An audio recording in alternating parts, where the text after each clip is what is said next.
अस्सलाम वालेकुम। So guys again welcome to my YouTube channel KPL academy. Last video में हमने सम वर्ड्स के बारे में पढ़ा था कि किसी भी सेंटेंस को बनाने के लिए मीन्स कि अगर हम लोग जुमले बना रहे हैं, सेंटेंस मेकिंग कर रहे हैं, तो उसके लिए हमें वर्ड्स की ज़रूरत होती है। तो इसमें हमने काफ़ी वर्ड्स पढ़े थे।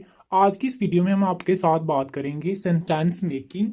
सो आज की वीडियो में हम बात करेंगे sentence making, mean how to make a sentence और what we need for making a sentence. कि अगर आप लोग कोई सेंटेंस बनाना चाहते हैं तो उसके लिए हमें क्या चीज़ें रिक्वायर्ड होती है। Which things we need to make a sentence means how to make a sentence. तो किसी भी सेंटेंस को बिल्ड अप करने के लिए हमें सबसे पहले चाहिए होता है सब्जेक्ट। सबसे पहले हमें सब्जेक्ट चाहिए होता है, this is first thing. And second thing which we need for making sentence is verb. Second हमें वर्ब चाहिए होता है। And last thing that we need for sentence making, it is object. So these are three things which we need for sentence making. First of all it is subject. अगर हम बात करें subject की तो subject क्या होता है, ये हमारे sentence का वो word होता है। If we talk about subject, subject is a word, subject is a word or phrase which shows who which shows who or what does the action, who or what does the action in a sentence, in a sentence मतलब sorry in a sentence मतलब कि subject हमारे पास कोई word या phrase होता है which shows जो जाहिर करता है हु कौन और व्हाट क्या, डज द एक्शन काम करता है इन आ सेंटेंस के किसी भी सेंटेंस में वो जो कोई काम करता है उस वर्ड को हम नाम देते हैं सब्जेक्ट का। मीन क्या आप आसान जबान में समझ लें कि सब्जेक्ट कोई काम करने वाला होता है जो एक्शन करता है, does the action in a sentence. इस वजह से सिंपली हम सब्जेक्ट को कह सकते हैं कि ये कोई काम करने वाला होता है, काम करने वाला, इसको हम कहते हैं सब्जेक्ट। उसके बाद सेकंड जो हमारे पास second thing which we need for sentence making it is verb. और अगर हम वर्ब की बात करें तो वर्ब क्या है, verb is a word, verb is a word which shows जो क्या करता है, which shows action, which shows action occurs, which shows action occurs or a state, which shows occurs action or a state. Mean के verb हमारे पास वो word है which shows जो जाहिर करता है एक्शन कोई काम, अक्रेंस कोई वाक्य का होना या किसी चीज का होना, और स्टेट कोई भी हालत। तो ये हमारे पास होता है वर्ब। सिंपली अगर हम आसान जबान में कहें तो वर्ब हमारे पास कोई भी काम होता है जो हमारे किसी भी सेंटेंस में होता है। इसी तरह हमारे पास थर्ड थिंग है जिसको हम कहते हैं ऑब्जेक्ट है। ऑब्जेक्ट की अगर हम बात करें, object is a word, object is a word और फ्रेज। ऑब्जेक्ट कोई वर्ड या फ्रेज है which is affected, which is affected, which is affected by the action of verb, by the action of verb के जो object है वो हमारे पास एक वर्ड या फ्रेज है विच इज अफेक्टेड जो अफेक्टेड होता है by the action of a verb. Verb के जो एक्शन है उससे अफेक्टेड होता है, उसको हम कहते हैं ऑब्जेक्ट। ऑब्जेक्ट वो चीज है जिस चीज पर काम हो रहा हो, ऑब्जेक्ट उस चीज को कहते हैं जिस चीज पर काम हो रहा हो, उसको हम नाम देते हैं। जिस चीज पर काम हो रहा हो वो हमारा ऑब्जेक्ट होता है। तो आम जबान में सिंपली हम सब्जेक्ट उस चीज को कहते हैं which does the action in a sentence, मतलब कि जो काम करने वाला होता है किसी जुमले में उसको हम सब्जेक्ट करते हैं। और उसके बाद जो हमारे पास वर्ब होता है ये पर्टिकुलरली कोई काम, कोई एक्शन, कोई स्टेट होती है जो हमारे सेंटेंस में होती है। एंड ऑब्जेक्ट उस चीज को कहते हैं जिस चीज पर काम हो रहा होता है। इसी तरह अगर आप फॉर एग्जाम्पल हम कहते हैं मैं कॉलेज जाता हूं। अब इसमें अगर आप देखें तो मैं कॉलेज जाता हूं में काम कौन कर रहा है, मैं, क्योंकि मैं जा रहा हूं तो मैं हमारा क्या हुआ, सब्जेक्ट। उसके बाद काम कौन सा हो रहा है, जाना। तो जाना हमारे पास क्या आया, कोई एक्शन कोई काम, तो हमारा वर्ब क्या हुआ, जाना।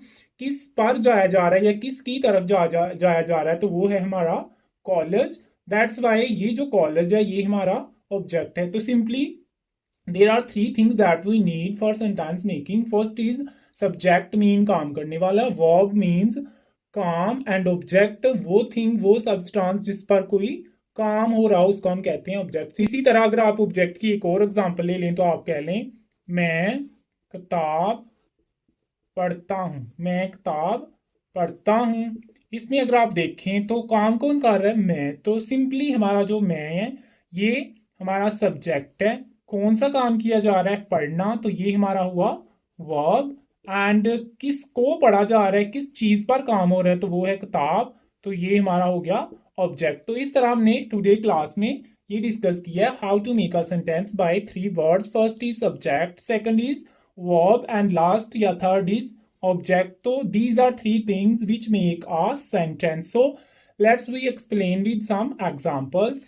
So guys, ये हमने कुछ एग्जाम्पल्स लिखी हैं, अब हम इनकी आपके सामने ट्रांसलेशन करते हैं कि how to make a sentence. Simply first हमने लिखा हुआ है वो किताब पढ़ते हैं। अब देखें इसमें काम कौन कर रहा है, वो, तो वो हम जमा की बात कर रहे हैं, तो इसके लिए हम लोग लिखेंगे दे। क्या काम किया जा रहा है, पढ़ना, तो पढ़ना के लिए क्या होता है, रीड। दे रीड, वो क्या करते हैं, दे रीड। क्या चीज पढ़ी जा रही है, बुक्स, दे रीड बुक्स। तो ये हमारे पास पहला सेंटेंस हो गया। सिमिलरली दूसरा है हम खाना पकाते हैं। इसमें काम कौन कर रहा है, हम की इंग्लिश होती है वही। क्या काम किया जा रहा है, खाना पकाया जा रहा है, तो इसकी इंग्लिश होती है कुक। किसको पकाया जा रहा है, खाने को, तो उसकी हम लोग इंग्लिश लिखते हैं फूड। तो इस तरह आप लोग देख रहे हैं कि हम लोगों ने दोनों सेंटेंसेस में फर्स्ट ऑफ ऑल लिखा है सब्जेक्ट को, देन हमने लिखा है वर्ब को, एंड लास्टली हमने लिखा है ऑब्जेक्ट को जो हमारे पास फूड्स एंड बुक्स हैं। सिमिलरली अगर हम तीसरी की बात करें तो इसमें काम कौन कर रहा है, आप। तो आप इंग्लिश बोलते हैं, इसमें आप क्या है हमारा सब्जेक्ट, तो आपकी इंग्लिश क्या होती है, यू। बोलना की इंग्लिश क्या होती है, स्पीक, यू स्पीक। क्या चीज काम कौन सा किया जा रहा है, इंग्लिश, तो यू स्पीक इंग्लिश। ये हमारे पास 3 सेंटेंस हो गए। नेक्स्ट फोर्थ सेंटेंस है वो कपड़े खरीदती है। इसमें काम कौन कर रहा है, वो हम खरीदती हैं, तो इसके लिए हम लोग कि वो औरतें हैं जो कपड़े खरीदती हैं, तो वो के लिए हम लोग लिखेंगे दे। दे खरीदना की इंग्लिश क्या होती है, बाय। दे बाय क्या चीज खरीद रही है, क्लॉथ्स, दे बाय क्लॉथ्स। ये हमारे 4 सेंटेंस हो गए। अब हम लास्ट सेंटेंस की बात करते हैं। अली और अकबर क्रिकेट खेलते हैं। अब काम कौन कर रहा है, अली और अकबर। क्या काम किया जा रहा है, खेलना। किस चीज को खेला जा रहा है, क्रिकेट को। तो इसका सिंपल ट्रांसलेशन क्या होगी, Ali and Akbar, Ali and Akbar play, Ali and Akbar play. क्या चीज खेली जा रही है, cricket. Ali and Akbar play cricket. तो इस तरह हमने आपके साथ 5 सेंटेंसेस को एज एन एग्जाम्पल शेयर किया है कि वो किताबें पढ़ते हैं, दे रीड बुक्स। अगर आप देखें they, we, you, they, Ali and Akbar, ये हमारे पास सब्जेक्ट्स हैं। उसके बाद वर्ब की बात करें तो read, cook, speak, buy and play, ये सारे हमारे पास वर्ब्स हैं। और ऑब्जेक्ट के तौर पर अगर हम देखें तो books, food, English, cloth and cricket, ये सारे हमारे पास ऑब्जेक्ट्स हैं। इस तरह हमने आपके साथ सेंटेंस मेकिंग में फर्स्ट ऑफ ऑल सब्जेक्ट यानी काम करने वाला, वर्ब यानी कोई काम एक्शन, एंड ऑब्जेक्ट जिस चीज पर काम कर हो रहा हो, ये तीनों चीज़ों को हमने आपके साथ एक्सप्लेन किया है।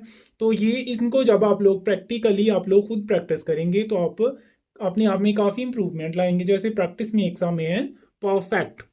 सो गाइज ये हमने कुछ सेंटेंसेस लिखे हैं, ये आपको एज अ होमवर्क दिए जाते हैं, आप इनकी प्रैक्टिस कीजिएगा और डेफिनेटली आपकी प्रैक्टिस के साथ साथ आपकी जो इंग्लिश सीखने की जो प्रैक्टिस कर रहे हैं उसमें काफ़ी ज़्यादा इंप्रूवमेंट आएगी। हम किताबें खरीदते हैं, आप फिल्में देखते हैं, हम जूस पीते हैं, वो म्यूज़िक सुनते हैं, मैं चाय पीता हूँ, अली और साजिद कॉलेज जाते हैं, आप उर्दू बोलते हैं, मैं बर्गर खाता हूँ, हम गेम्स खेलते हैं, वो कपड़े धोती हैं। आप इनकी जब प्रैक्टिस करेंगे तो इसमें से आपको सब्जेक्ट, वर्ब एंड ऑब्जेक्ट, ये तीनों जो मीन की तीनों जो चीज़ें हैं इनके बारे में आपको क्लियरली पता चल जाएगा। और आप लोग सिंपली जो बेसिक इंग्लिश स्पीकिंग कोर्स को स्टार्ट किए हुए हैं उसकी आप लोग प्रैक्टिस के साथ साथ आप जो सिंपल सेंटेंसेस हैं, how to make simple sentence, mean के सेंटेंस मेकिंग, जुमले बनाना इंशाल्लाह सीख जाएंगे। ये थी आज की वीडियो।